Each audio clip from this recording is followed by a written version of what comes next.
नमस्कार, G capital में आपका स्वागत है। आज एपिसोड 50 में EHI 03 के खंड 2 की इकाई 6.3 के आगे का अध्ययन करेंगे। 6.3 धर्म, विचारधारा और समाज। धर्म एवं विचारधारा का अभी निर्धारण किए बिना पिछले 3 दशकों के विशेष रूप से मार्क्सवादियों के लेखन ने इन दोनों के अध्ययन को सांस्कृतिक विधाओं और प्रक्रमों के रूप में पर्याप्त रूप से समृद्ध किया है। धर्म और समाज के मध्य संबंधों के संदर्भ में मार्क्स एंगल्स के धर्म के प्रति अव्यवस्थित और बिखरे हुए संदर्भों का उल्लेख किया जा सकता है। मार्क्स ने 1884 में लिखा कि अधार्मिक आलोचना का आधार है मनुष्य धर्म की सृष्टि करता है, धर्म मनुष्य की नहीं। धर्म मनुष्य की स्वचेतना और आत्मसम्मान है जिसने या तो अभी तक स्वयं प्राप्त नहीं किया है या पुनः खो चुका है। मार्क्स के अनुसार मनुष्य दुनिया से परे अमूर्त रूप से पड़ाव डाले नहीं है। मनुष्य के लिए इस भ्रम से बाहर निकलने का एक ही तरीका है कि इसे उत्पन्न करने वाली सामाजिक परिस्थितियों को समाप्त किया जाए, जैसा कि मार्क्स ने प्रस्तावित किया है। धार्मिक दुख एक ही समय वास्तविक दुख की अभिव्यक्ति और वास्तविक दुख के प्रतिवाद है। उत्पीड़ित प्राणी धर्म की छांव में ठंडी सांस लेता है। अतः धर्म के विरुद्ध संघर्ष आवश्यक रूप से उस समाज के विरुद्ध संघर्ष है जो धर्म से महिमा मंडित है और धर्म जिसकी दिव्य सुरभि है। इस अभिप्राय में धर्म मनुष्य के लिए अफीम बन जाता है। यहाँ मार्क्स विचारधारा की अपनी धारणा के एक निर्णायक मुद्दे का पूर्वानुमान करता है, यह कि धर्म मस्तिष्क में अपर्याप्त यथार्थता की क्षतिपूर्ति करता है। यह कल्पना में एक समनुगत स्थिर विचारशील समाधान को पुनर्स्थापित करता है जो वास्तविक दुनिया की असंगतियों को सुलझाने के प्रयास में इसके परे चला जाता है। इस प्रकार मार्क्स इसकी पुष्टि करता है कि वैचारिक प्रतिलोमता की यथार्थ की प्रतिलोमता के प्रति जवाबदेही होती है और पहले ही की दूसरे से व्युत्पत्ति भी होती है। जैसे कि वह कहता है, मनुष्य ही मनुष्य, राज्य समाज की दुनिया है। ये राज्य समाज एक प्रतिलोभ विश्व चेतना और धर्म का निर्माण करते हैं क्योंकि उनका एक प्रतिलोभ विश्व है। मुख्य रूप से धर्म के समाजशास्त्र के प्रारंभिक प्रवक्ता दुर्खिम ने विचारधारा के रूप में धर्म की बहस में योगदान दिया। मार्क्स की भांति दुर्खिम ने स्पष्ट किया कि धर्म और विचारधारा का एक सामाजिक आधार होता है। यह आधार विश्व रूप से सामाजिक संबंधों और संगठनों के प्रतिरूपों में होता है, किंतु उनकी कुछ अंश तक स्वायत्तता भी होती है जो संस्कृति से जुड़े विशिष्ट नियमों पर आधारित है। मैक्स वेबर दुर्खिम के एक कनिष्ठ समकालीन और बिस्मार्कीय जर्मनी की देन थे। वे न केवल भारत और चीन जैसे विशिष्ट देशों के धर्मों पर बल्कि विशिष्ट धर्मों और धर्म के समाजशास्त्र पर अपने विस्तृत लेखन के लिए विख्यात हैं। धर्म के समाजशास्त्रीय दृष्टिकोण से उन्होंने सामाजिक संगठनों और धार्मिक विचारों के मध्य निम्न 3 प्रकार के संबंधों पर प्रकाश डाला। क विशेष आर्थिक हितों युक्त सामाजिक समूह अक्सर दूसरों की तुलना में स्वयं को किन्हीं धार्मिक विचारों के प्रति अधिक ग्राह्य होते हैं। जहां शूरवीर लड़ाकू नायक, राजनैतिक अधिकारी वर्ग, आर्थिक रूप से अभिग्रहणशील वर्ग या अंत में एक संगठित वर्ग जहां धर्म का प्रमुख स्थान था, कुल परिणाम वहां से भिन्न थे जहां भद्र बुद्धिजीवी निर्णायक थे। सामाजिक स्तर जिसमें उद्योगों में संलग्न कारीगर, व्यापारी, उद्यमी होते हैं, वे मुक्ति के सभी प्रकार के व्यक्तिगत प्रयत्नों की ओर आकर्षित होते हैं। सर्वत्र शासक वर्ग ने धार्मिक मूल्यों की व्यवस्था पर एकाधिकार करने का प्रयास किया है। चिंतन, रहस्यानुष्ठानों या वैराग्य के साधनों द्वारा मुक्ति के लिए व्यक्ति विशेष की खोज या स्वतंत्र समुदायों की तलाश पर अत्यधिक संदेह किया जाता रहा है और उसको अनुष्ठानिक और धर्मतंत्रीय पद्धति से नियमित तथा नियंत्रित किया जाता रहा है। सत्तासीन पुरोहितवाद के हितों के दृष्टिकोण से यह स्वाभाविक माना जाता था। ख धार्मिक विचार कुछ निश्चित समुदायों के निर्माण में सहायता करते हैं, जैसे मठवादी व्यवस्थाएं, जादूगरों के संघ या एक पुरोहित वर्ग, और वे समुदाय आर्थिक गतिविधियों में व्यापक रूप से संलग्न हो जाते हैं। कुलीन और जनसाधारण के बीच खाई की समस्या का विश्व के सभी बड़े धर्मों में से हर एक को सामना करना पड़ा है। चीन के धर्म विशेष रूप से कन्फ्यूशियसवाद और ताओवाद के संदर्भ में वेबर कहता है कि कैसे कन्फ्यूशियसवाद सम्राट और प्रशासनिक क्षेत्र तक सीमित रहा और मोटे तौर पर जनसाधारण इससे वंचित रहा।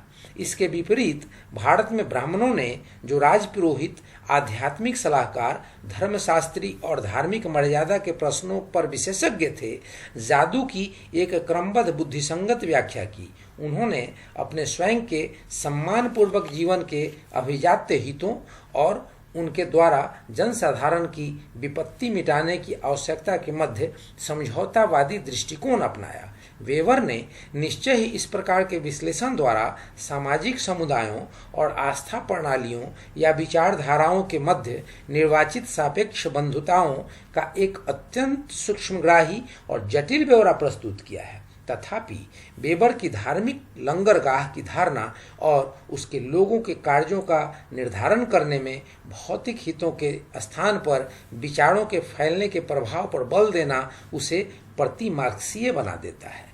विचारधारा के विश्लेषण में नवीन अध्ययन इसकी और व्याख्या करने में संलग्न है कि क्यों और कैसे विचारधारा का विशेष रूप ग्रहण करती है और कैसे यह कार्य करती है। इससे दो महत्वपूर्ण बातें सामने आती हैं।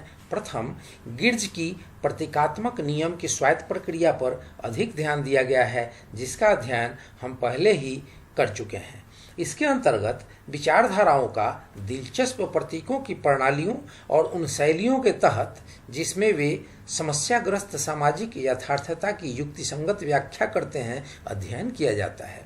इससे हमें प्रतीकात्मक प्रक्रियाओं की जटिल और दुरूह प्रकृति को समझने में सहायता मिलती है और जिसका केवल मिथ्या चेतना बनाम सत्य चेतना के रूप में विभेदन नहीं किया जा सकता। 2. द्वितीय, अब वर्गों और समुदायों के संदर्भ में विचारधारा के क्षेत्र को एक विवाद और जीवंत संबंध के रूप में एक यांत्रिक क्रिया के तौर पर देखा जाता है। 6.4 विचारधारा प्रारंभिक भारतीय परिवेश। प्रारंभिक भारतीय धर्मों की विशिष्टताओं के विवेचन से पूर्व कतिपय मूलभूत सवालों का सामना करना जरूरी है। यदि विचारधारा को शासक वर्गों के हितों के अधीन समझा जाए तो क्या हम इसी के साथ शासित वर्ग के विचारधारा के अस्तित्व को स्वीकारते हैं? इन प्रभावी विचारों के अस्तित्व का क्या कारण है? क्या ये इसलिए प्रभावी हैं कि इसमें स्वयं शासित वर्ग की व्यापक सहभागीदारी होती है? किन परिस्थितियों में शासित वर्ग के संदर्भ में विश्व उन व्याख्याओं का सहभागी हो जाता जो मौजूद समाज व्यवस्था को प्रभावी वर्ग की दृष्टि में ही नहीं, उनकी स्वयं की दृष्टि में उचित ठहराता है? क्या हम यह मानते हैं कि शासक वर्ग के विचार इसलिए विचारधारा नहीं बन सकते क्योंकि वे मौजूदा सामाजिक व्यवस्था को औचित्य प्रदान नहीं करते? यहाँ हम सैद्धांतिक दृष्टि से भारतीय धर्मों की कुछ अवस्थाओं पर प्रकाश डालेंगे। भारतीय परिदृश्य सभी प्रश्नों का समाधान नहीं कर पाएगा, फिर भी प्रारंभिक भारत में विचारधारा के रूप में धर्म के कार्य के प्राचलों का निर्धारण करना उचित रहेगा।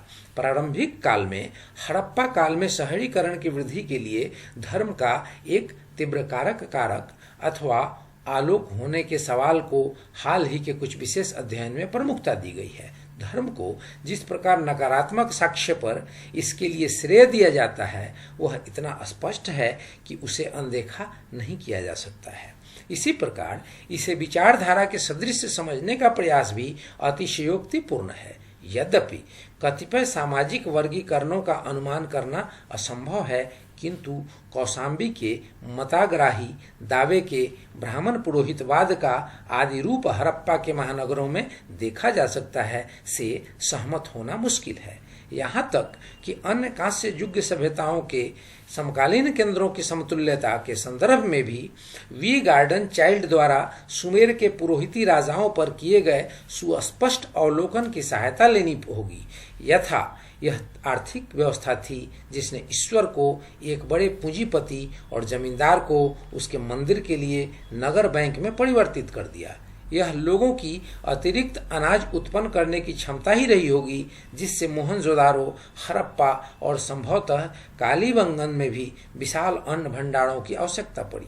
इसी संदर्भ में आंतरिक एवं लंबी दूरी के स्थल मार्गीय और समुद्री व्यापारों की विस्तृत क्रियाविधि तथा प्रभावी प्रतीक लोथल का भंडार गृह समझा जा सकता है भी उल्लेखनीय है। ये निश्चय ही उन धार्मिक अभिव्यक्तियों का निर्माण करने में सहायक रहे होंगे जिनके बारे में हम अनुमान कर सकते हैं।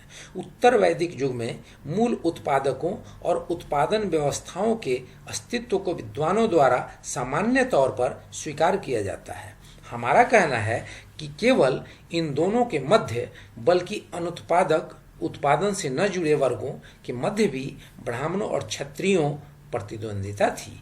इस दूसरे संघर्ष की व्याख्या अतिरिक्त अनाज को हथियाने के संदर्भ में की जा सकती है, लेकिन क्या ये गौरवपूर्ण ब्राह्मणों की बलिदान संबंधी पद्धति और उपनिषदों की आत्मविद्या क्रमशः ब्राह्मणों और क्षत्रियों की विचारधारा का निर्माण करती है? इन दोनों को शासक वर्ग की विचारधारा कहने के लोभ से शायद नहीं बचा जा सकता। तथापि ऐसा चरित्र चित्रण न केवल एकांगी है बल्कि इन धार्मिक दार्शनिक व्यवस्थाओं के विकास के द्वंद्व न्याय को भी नकारता है। यह कि इनमें से कोई भी अखंडित समान विचार नहीं है, विभिन्न बलिदानों के संक्षिप्त विवरण से स्पष्ट हो जाता है।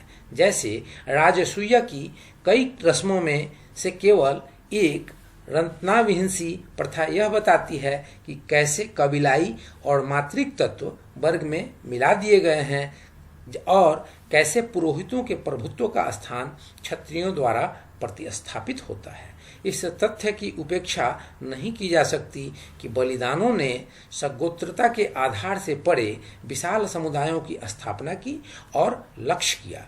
मगध के वत्र सरदारों का वैदिक समाज में प्रवेश विस्तृत धार्मिक अनुष्ठानों के साथ हुआ और निषाद के सरदार जो स्थापित कहलाते थे को उच्च वर्गीय वैदिक अनुष्ठानों में प्रवेश मिला। इसी प्रकार सामान्यतः यह भी स्वीकार किया जाता है कि ब्राह्मण संस्कृत रचनाओं के मुकाबले बौद्ध पाली ग्रंथ राजत्व की उत्पत्ति का भिन्न तर्क देते हैं। यह भी कि ईसा पूर्व 6ठी-5वीं सदियों के काल में गंगा घाटी के नए राजाओं की गैर ब्राह्मणवादी धर्मों के प्रति कृपा दृष्टि थी, किंतु महात्मा बुद्ध के विचारों को क्षत्रिय विचारधारा के रूप में देखना एक अति सरलीकृत व्याख्या होगी। ऐसा केवल इसलिए नहीं कहा जा रहा है कि सभी संबंधित राजतंत्र निश्चय ही क्षत्रियों के हाथों में नहीं थे, लेकिन इसलिए भी कि यह प्रारंभिक बौद्ध धर्म के सामाजिक आधार को गलत ढंग से सीमित करेगा। महात्मा बुद्ध को किसानों और व्यापारियों द्वारा प्राप्त भौतिक संरक्षण के अलावा जो निश्चित ही उच्च वर्ग के प्रभाव से मुक्त थे, बुद्ध के ब्राह्मणों के मध्य भी व्यापक प्रसिद्धि का ज्ञान न हो ऐसी बात नहीं है। अशोक का धम्म जो शाब्दिक अर्थ में कुछ भी हो, धर्म हरगिज नहीं है, शायद विचारधारा के निकट है, एक और विश्व रूप प्रस्तुत करता है। यदि धम्म के आदेशों को समझा जाए तो हमें उस तथाकथित दार्शनिक राजा और कलिंग युद्ध की महान घटना के क्रांतिकारी प्रभाव के घेरे से बाहर निकलना होगा। राज्य और साम्राज्य की धारणा संबंधी नवीन अध्ययन केंद्रीकृत मौर्य साम्राज्य के मत का खंडन करते हुए हमें व्यवस्था के आर्थिक तर्कशास्त्र की अनिवार्यता से परिचित कराते हैं तथा अशोक के धम्म में अंतर्निहित मुख्य कारकों को स्पष्ट करते हैं। 6.5 विचारधारा। उत्तर गुप्त शताब्दियों में इसकी प्रकृति और भूमिका। चूंकि हमारा संबंध 8वीं और 13वीं शताब्दियों के मध्य समाज और संस्कृति की विस्तृत रूपरेखा के अंतर्गत विचारधारा से है, इसके कार्यों और भूमिका का आकलन करना उचित होगा। हम उत्तर गुप्त शताब्दियों में भूमि अनुदान के अर्थशास्त्र की प्रधानता पर बल देते हैं। क्या इसकी लगभग अखिल भारतीय विस्तार की संप्रति को विचारात्मक बल के रूप में देखा जाए? भूमि अनुदान आखिर क्यों? 6.5.1 भूमि अनुदानों का दर्शन। हमारे मुख्य स्रोतों में से एक पुरालेखीय अभिलेखों में एक असंगतता देखने में आई है। एक तरफ वे भूभागीय शक्ति के लिए राजाओं की निर्दयता, हिंसा और लोलुपता के वृत्तांतों से भावपूर्ण हैं, जबकि दूसरी ओर यही राजा ब्राह्मण आदाताओं के प्रति उदार भाव रखते हैं। शायद ये अनुदान राजाओं के मिथ्याभिमान के प्रदर्शन मात्र थे। दाता और उसके पूर्वजों के लिए महिमा युक्त पदवियों सहित आडंबरपूर्ण वंशावलियां राजनीतिक चाटुकारिता के अतिशयोक्तिपूर्ण उदाहरण हैं। स्पष्टतया इसमें स्वयं दानी राजाओं के स्वार्थ सम्मिलित थे। प्रकट रूप से इन विस्तृत बड़े उपहारों का उद्देश्य न केवल दाताओं बल्कि उनके पूर्वजों के लिए भी पुण्य अर्जित करना था। यह कहा जाता है कि भूमि अनुदानों से निस्वार्थ ब्राह्मणों को वित्तीय सहायता प्राप्त होती थी, जो ज्ञान और शिक्षा के प्रसार के कार्य में संलग्न थे। यह भी कि ब्राह्मण एक सरल और सादा जीवन निर्वाह करते थे, यह अत्यधिक सरलीकृत तर्क है, क्योंकि हम पहले ही इकाई 5.6.1 और 5.6.4 देख चुके हैं कि ब्राह्मणों के व्यवसायों में विविधता प्रकट हो रही थी। ब्राह्मणों का पुरोहितों से जमींदारों में स्पष्ट रूपांतरण हुआ। वे एक संपत्ति चाहने और संपत्ति पर अधिकार करने वाले वर्ग के रूप में उभर रहे थे। उल्लिखित पूरा लेखीय प्रमाण का एक महत्वपूर्ण आयाम धर्मशास्त्रीय प्रदर्शनों और अभिलेखों में उपहार देने की शब्दावली के मध्य सामंजस्य है। दान की संपूर्ण धारणाओं में एक विचारणीय परिवर्तन हुआ। धर्मशास्त्र इस प्रकार संसार में किए गए पापों के लिए प्रायश्चित को महत्व देते हैं। कल्पना कीजिए कौन सा राजा पापों और अतिक्रमणों से मुक्त रहा होगा। आखिरकार वे सब लूट, आगजनी और हत्याओं के लिए जिम्मेदार थे। विधि निर्माताओं ने, जो बिना अपवाद ब्राह्मण होते थे, पापों और दंडों की एक श्रेणीगत प्रणाली और महापताका जैसी धारणा द्वारा लोगों में भय की भावना व्याप्त की। प्रायश्चित के सिद्धांतों से जुड़े राजाओं की अपराध बोध की भावना का ब्राह्मणों द्वारा शोषण किया जाता था। उनके द्वारा गायों, बैलों, भूमि और स्वर्ण के बड़े उपहार देने की सलाह दी जाती थी। यदि राजा अगले जन्म में स्वयं या अपने पूर्वजों के लिए एक कीड़े या निम्न पशुवत जैसी दयनीय जिंदगी नहीं चाहते थे। सभी उपहारों में भूमि का स्थान सर्वोच्च था।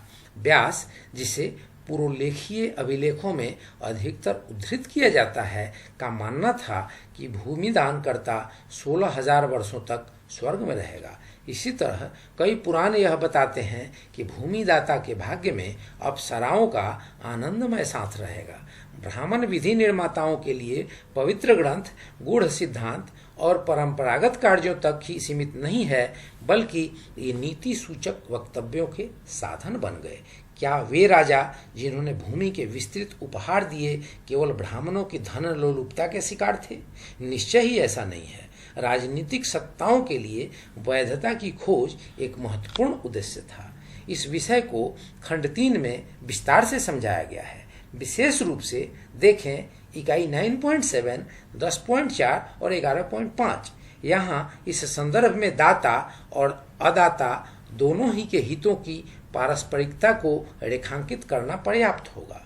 प्रशस्तिकार, धर्मशास्त्राकार और पुरोहित सभी इस नई उपजी व्यवस्था में सहयोगी थे। यह नई व्यवस्था उत्तर गुप्त शताब्दियों की सांस्कृतिक लोक नीति में वैसे व्यक्त होती है। ऐसा प्रतीत होता है कि वैचारिक धरातल पर उत्तर गुप्त काल में संपूर्ण उपमहाद्वीप में 2 स्पष्ट उपभेद नजर आते हैं, यथा भक्ति का प्रसार और तांत्रिक पद्धतियों का व्यापक प्रभाव। इनके इस विस्तृत प्रचलन की व्याख्या उत्पादन की सामंतीय प्रणाली के विस्तार, जिसकी प्रतीक भूमि अनुदान की धारणा है, के संदर्भ में की जाती है। 6.5.2 भक्ति और तीर्थ यात्रा। 6ठी शताब्दी के मध्य से लेकर लगभग 500 वर्षों तक शैव तथा वैष्णव संतों, क्रमशः नयनार और आलवार तथा उनके अनुयायियों ने भक्ति को ग्रामीण क्षेत्रों में अपनाया तथा प्रचारित किया। वे गाते नाचते तीर्थ स्थलों पर जाते थे। कुल मिलाकर इसका स्वरूप प्रारंभिक मध्यकालीन भारत के आदर्श ब्राह्मणवादी समाज की संरचना के समान था। यह भक्ति 6ठी शताब्दी में पल्लवों के अधीन कांचीपुरम क्षेत्र में उपजी तथा 9वीं शताब्दी के अंत तक तमिलाहम के पूरे भाग को पार कर चोलों, पांड्यों तथा चेरों के सभी राज्यों को अपने प्रभाव में ले लिया। यदि हम एक नवीन विश्लेषण को आधार बनाएं तो उत्तर में भक्ति आंदोलन, जिसका प्रतीक प्रसिद्ध भागवत पुराण है, भी तमिल संतों के प्रोत्साहन का ही परिणाम था। आंदोलन के प्रसार में इसके मंदिर आधार का घनिष्ठ संबंध है। ये मंदिर अपने आर्थिक संरक्षण के लिए न केवल राजाओं तथा पूर्वराज जनों बल्कि समाज के प्रभावशाली लोगों द्वारा दिए गए भूमि अनुदानों पर निर्भर रहते थे।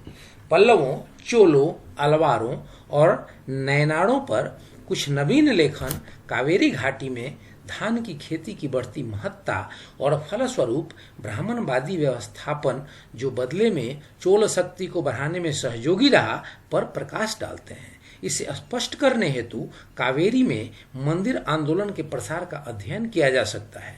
3 प्रसिद्ध नयनाड़ों यथा अप्पार, संबंधार और सुंदरार ने क्रमशः 307, 384 और 1000 भजन गाए, जिनमें उन्होंने क्रमशः 126, 231 और 85 मंदिरों का जिक्र किया। इन 442 मंदिरों में से 315 मंदिर चोल युग से संबंधित थे, जो सभी कावेरी घाटी में केंद्रित हैं। 126 नदी के उत्तर में जबकि 189 इसके दक्षिण में। यह मंदिर भक्ति आंदोलन सामंतवादी प्रमुखों और राजाओं द्वारा राजशक्ति हासिल करने का एक प्रमुख साधन था। यह इस बात से स्पष्ट हो जाता है कि एक ओर मंदिर तथा उसके संचालकों और दूसरी ओर राजा तथा उसके परिजनों के प्रति उपयोग में लाए जाने वाले शब्दावली और प्रतीकों में समानता थी। उदाहरणार्थ, कोइल महल और मंदिर दोनों के लिए प्रयुक्त होता था। मुकुटधारी देवी देवता मुकुटधारी राजा सदृश थे। पूजा पद्धति की संकल्पना राजा की सेना की पूजा पद्धति पर आधारित थी। देवी देवताओं को स्नान करवाना, अभिषेक करना, श्रृंगार करना, आभूषण पहनाना, ये सब राजमहल की प्रथा के प्रतिरूप थे। मंदिरों को कड़ और भेंट राजाओं के समान ही दिए जाते थे, क्योंकि महल की भांति मंदिर का निर्माण भी मंडपों, प्रकारों, द्वारपालों इत्यादि सहित किया जाता था। मंदिर की मुख्य देवी या देवता के साथ राजा के समान सहयोगी और परिजन होते थे, जिनकी सेना के लिए संगीतज्ञों, नृत्यज्ञों, विदूषकों एवं मालाकारों की एक बड़ी जमात होती है। बहुविधता और अपने अधीनस्थों पर अधिकार जमाए सामंतों के सह अस्तित्व रूप सामंती पिरामिड से तुलना करने पर भक्ति आंदोलन में भी हम बहुविधता और विभिन्न देवी देवताओं के सह अस्तित्व की स्पष्ट पहचान पाएंगे। प्रत्येक देवी या देवता अपने भक्तों के लिए मालिक, सामंत का दर्जा रखता है। भक्त अक्सर देवी देवता को अदय्यार या तांबीरान से संबोधित करते हैं, जिनका अर्थ शासक और मालिक है, और स्वयं को आदियान अर्थात गुलाम समझता है। ब्राह्मण शक्ति के बढ़ने के दौरान महानता की निशानी यह थी कि आत्मा मनुष्य द्वारा अहंकार को त्याग कर मालिक ईश्वर के दास के स्थान ग्रहण करना चाहिए। जैसा कि कुलशेखर अलवार ने कहा, इसके साथ यह भी कहना होगा कि धार्मिक लोगों ने सम्मिलित रूप से पुण्य कमाने नियमित तीर्थ यात्राओं का कार्यक्रम विकसित किया।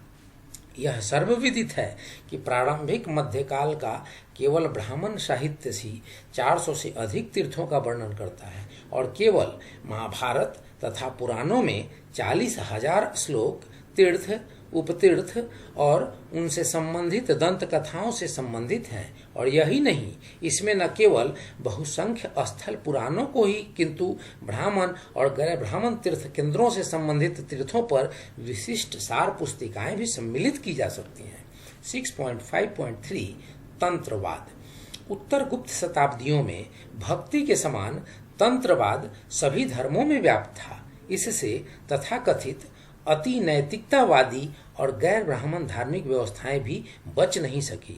RS शर्मा ने इसकी मातृ जननी देवी की उपासना पद्धति के प्रचलन के संदर्भ में व्याख्या की है, जिसे भूमि अनुदानों के कारण कृषि के विस्तार का परिणाम माना जा सकता है।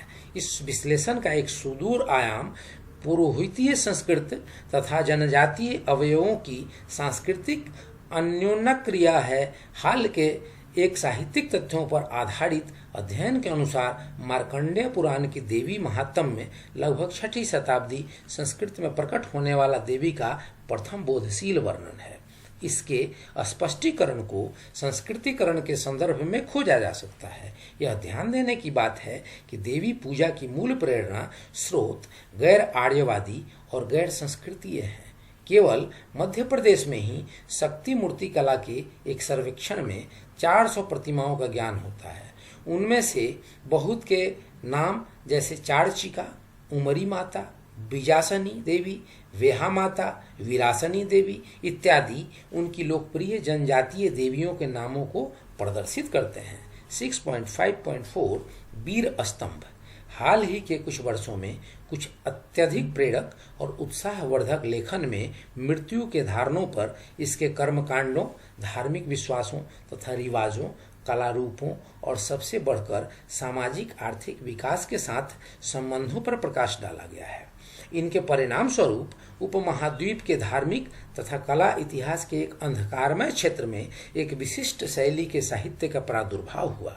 यह अध्ययन वीर स्तंभों पर केंद्रित है जो भारतीय उपमहाद्वीप के बहुत से भागों में पाए जाते हैं।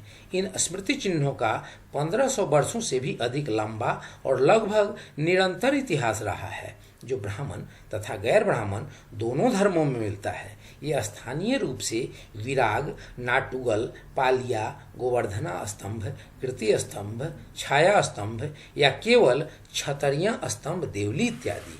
इन पट्टिकाओं या स्तंभों को कई श्रेणियों में इनके संरक्षकों की धर्म विधियों या पंथिक पद्धतियों और साथ ही धार्मिक एवं सामाजिक रिवाजों के आधार पर विभाजित किया गया है। छाया स्तंभ सबसे प्रारंभिक पुरातत्वीय प्रमाण में माना जाता है और ऐसा लगता है कि इसकी जड़ें बौद्ध धर्म की सामाजिक पद्धति से है। केवल जैन अनुयायियों के मृत्यु संबंधी कर्मकांडों और पद्धतियों की प्रतिनिधित्व निषिद्धि करती है।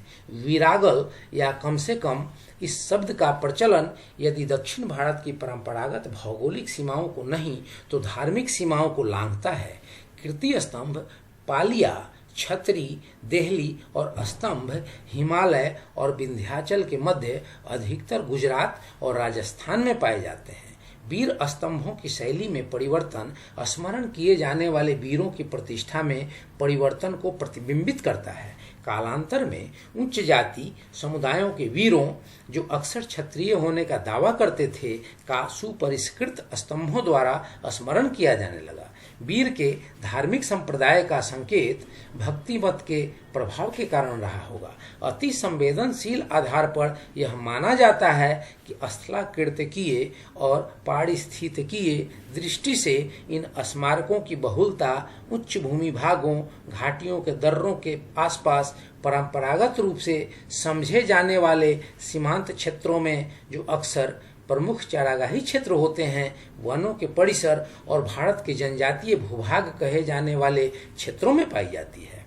वीर स्तंभ सिंधु और गंगा घाटियों के विस्तृत कृषि भूभागों और प्रायद्वीप के प्रचुर कृषि युक्त डेल्टा क्षेत्रों में अपेक्षाकृत कम पाए जाते हैं। सीमांत क्षेत्र अक्सर मध्यवर्ती प्रदेशों का कार्य करते थे, जहां राजनीतिक सुरक्षा अस्थायी होती थी और जहां राज्य की सेनाएं आवश्यक रूप से स्थानीय लोगों की रक्षा की जिम्मेदारी नहीं लेती थी। अतः सुरक्षा हेतु उन्हें अपने तरीकों पर निर्भर रहना पड़ता था, जिसमें गांव के वीर या गांव प्रमुख मुख्य भूमिका निभाते थे।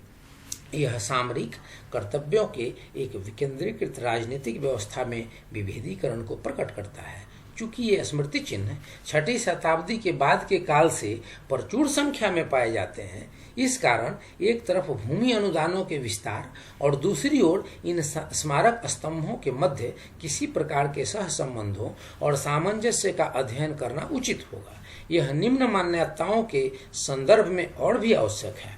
क, भूमि अनुदानों की समृद्धि कृषि के विस्तार से जुड़ी हुई है। ख, स्मारक स्तंभ और भूमि अनुदान दोनों ही सांप्रदायिक एकीकरण की दिशा में उपयोगी तंत्र थे। पंधारपुर महाराष्ट्र में विथोबा के संप्रदाय में वीर स्तंभ को एक उपासना देवी के रूप में परिवर्तित करना। और ग, दोनों ही समवृत्तियां राज्य निर्माण की प्रक्रिया में भी उपयोगी रही हैं। 6.5.5 धर्म विचारधारा के रूप में किसके लिए? उत्तर गुप्त शताब्दियों में भारतीय उपमहाद्वीप के लोगों के धार्मिक दार्शनिक दृष्टिकोण की प्रमुख अभिव्यक्तियां जैसे भक्ति, तंत्रवाद, तीर्थयात्रा इत्यादि का प्रसार भूमि अनुदान अर्थव्यवस्था की देन है। इस प्रक्रिया में ब्राह्मणों को सर्वाधिक लाभ हुआ और जिन्होंने शायद चेतन रूप से समकालीन शासकों के साथ सहयोग कर इसकी दार्शनिक पृष्ठभूमि तैयार की होगी, परंतु इसे केवल प्रभावी ब्राह्मण विचारधारा के संदर्भ में ही तर्कसंगत ढंग से नहीं समझा जा सकता। निश्चय ही एक तरफ ब्राह्मणों और दूसरी ओर जनजातियों के मध्य सहजीवी संबंध को नकारना असंभव है। विचारों का आवागमन दोनों तरफ से था।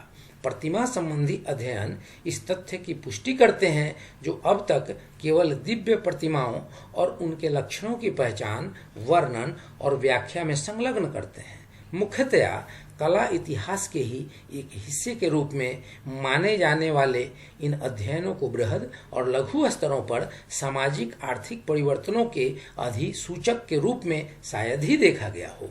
प्रतिमा विज्ञान को धर्म इतिहास के ही एक हिस्से के रूप में मानते हुए तमिल प्रदेश में वैष्णव प्रतिमा विज्ञान पर एक नवीन कार्य इसके विकास क्रम को पूर्व पल्लवीय शताब्दियों की लोक गतिविधियों और जनजातीय संप्रदायों के एकीकरण द्वारा समझाने का प्रयास करता है। इसी प्रकार एक आम अध्ययन मुरुगन के विकास में सांस्कृतिक संलयन प्रक्रिया और संस्कृति संक्रमण के माध्यमों का एक सूक्ष्म परीक्षण करता है।